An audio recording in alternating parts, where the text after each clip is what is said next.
নমস্কার বন্ধুরা, আমি একটা নতুন রেসিপি করে আপনাদের দেখাচ্ছি। যদি ভালো লাগে আপনারা করে খেয়ে দেখবেন, আর পারলে একটা লাইক আর শেয়ার করে দেবেন। দেখো বন্ধুরা, এই ভেতরের যে কাঁটাটা আছে এটাকে আমি বের করে নেব, ঠিক আছে? তারপর আমি দেখাচ্ছি চপ বানানো। দেখুন বন্ধুরা, আমি দেখো কাঁটাটা বের করে এই জাস্ট এরম করে একটা একটা করে সব বের করে নিচ্ছি। এই ধরনের হবে, ঠিক আছে? এরপরে আমি এর মধ্যে দিয়েছি আদা, রসুন, পেঁয়াজ আর সয়া সস দিয়ে এর মধ্যে আমি এটাকে ম্যারিনেট করে নেব। আর একটু এর মধ্যে প্রথমে নুন দিয়েছি, এরপর আমি দেব অর্ধেক লেবুটা দিয়ে দেবো চিপে। লেবুটা দেওয়ার পরে একটুখানি দেব গোলমরিচের গুঁড়ো,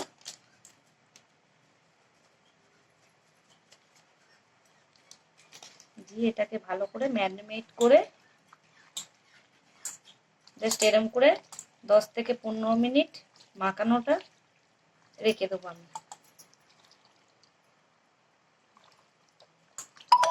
এই যে দেখুন, ঢাকা দিয়ে রেখে দিলাম 10 থেকে 15 মিনিটের জন্য।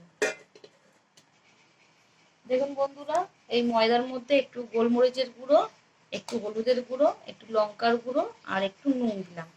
আর জাস্ট একটু মচমচে হওয়ার জন্য একটুখানি আমি 1 চামচ মতন কর্নফ্লাওয়ার দিয়ে দিচ্ছি। দিয়ে এটাকে ভালো করে মিক্স করে নেব।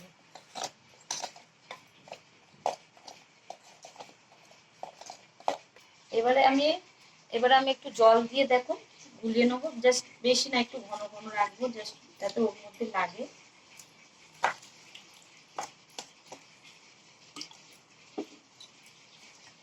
দেখুন বন্ধুরা, এইভাবে জাস্ট আমি দেখুন, বেশি পাতলা না বেশি ঘন না, জাস্ট এইভাবে থাকবে বাটারটা।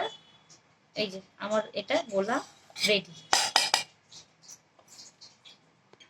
দেখুন 10 থেকে 15 মিনিট এই যে ভিজে আদা রসুন গায়ে লেগে এই জিনিসটা এরকম হবে। এই যে এবারে এটাকে আমি এর মধ্যে কোট করব। কোট করে এই যে বিস্কুটের গুঁড়ো আগের দিন আমি কিনে এনে রেখেছিলাম, এটাকে এর মধ্যে লাগিয়ে একটা একটা করে অফ করে ময়দা আনিয়ে দেখুন এইভাবে প্রত্যেকটা মাছগুলোকে এরকম করে কোট করে নিতে হবে, ঠিক আছে? যে যেরকম পারেন, কেউ ময়দা দিয়ে করবে, কেউ এরকম বানালেও ভালো লাগে, দেখতে ভালো লাগে, ফিশ ফ্রাইয়ের মতন দেখতে লাগে এরকম বানালে। চেপে চেপে এদিকে দেখো, এই দেখুন আমি কতগুলো বানিয়ে ফেলেছি। এইভাবে এই করে করে